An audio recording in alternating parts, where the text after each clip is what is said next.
it wasn't the result that you wanted tonight, what happened tonight? What was missing, do you think, from the performance? Well, it was missing that when you create big chances in Euro, you have to put them.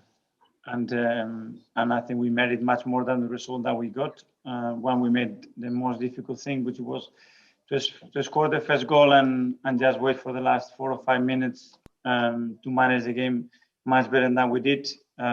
We failed to do that, and then we gave them the opportunity in the corner, and they scored the goal, which puts the tie in a much different position. And I think looking back to what happened on the pitch is not what we expected.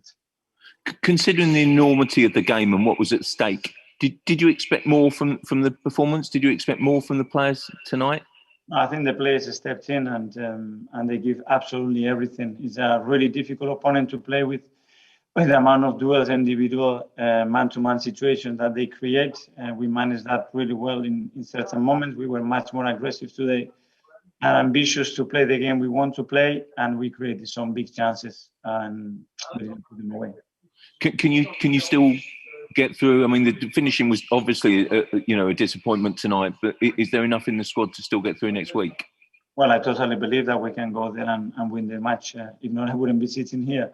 And the mindset there has to be to go there and score goals and win the game, because we need to score if we want to be through. Thank you. Ian Abrahams. Hi, Mikel. How are you? Thank you. Because of the enormity of the game, how big a decision was it to leave your captain on the bench tonight? Well, it was some big decisions to leave some of the players out, but we decided to play the team that we had the best chance to start the game, and as well have some key players there to change the game when we need it. And I think once they come on, they had a real impact, which is very necessary in this competition, and they did what we expect them to do.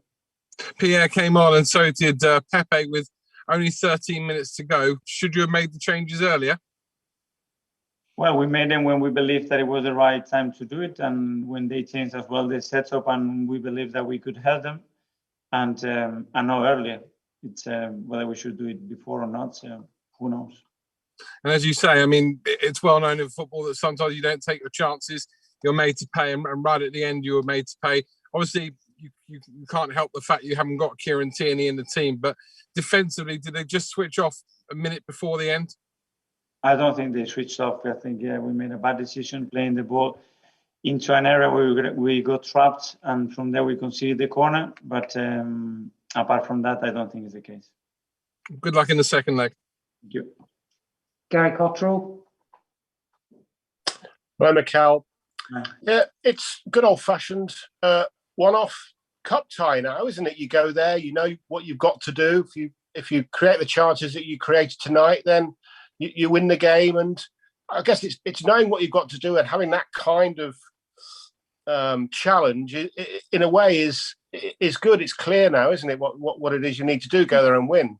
It's a good point. I think psychologically to go there with 1-0, it's completely different to go with 1-1. Now we know that we have to go there and win the game, that we have to score goals, and we cannot play any game. We have to go there with determination to be an attacking team and hurt them. Thank you. Mark Mann-Bryans. Hi, Mikel. Just after the goal and then at full time, there was a little altercation between a couple of the players. Is that the kind of response you want to see when things like that happen? I don't know. I haven't seen that sort of remark. It was just Granit and Rob and Cedric were just having quite a heated debate. I know you wouldn't have seen it, but when you've got your players, that it almost shows the passion, I think, doesn't it? If they're having it out with each other on the pitch. It's good that they talk. We can do it before happening.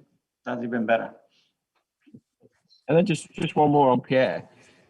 Did he explain? Did he understand when you explained to him why he wasn't playing? Because it's one of your biggest games of the season, and he's not playing. It must be hard for him to take sometimes. Well, I cannot talk with everybody individually every week.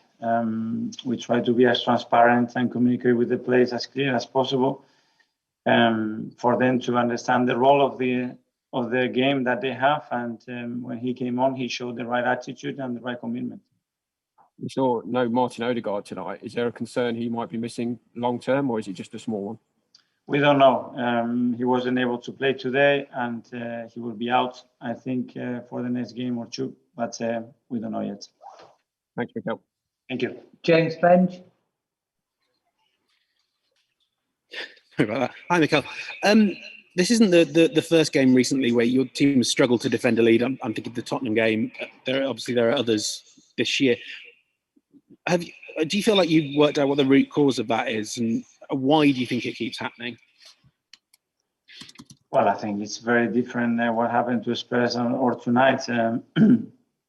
And they went with the 4 strikers in the last few minutes. They were really direct, being really incisive, and they make it hard for us. But I must say that we play 1 or 2 balls to areas that we should not play in the last final minutes. And that's probably one of the situations why we end up conceding a goal. But after conceding the corner, they have to score from that corner. So something else has to happen. You don't have any concerns with your team's mentality and how they defend the lead?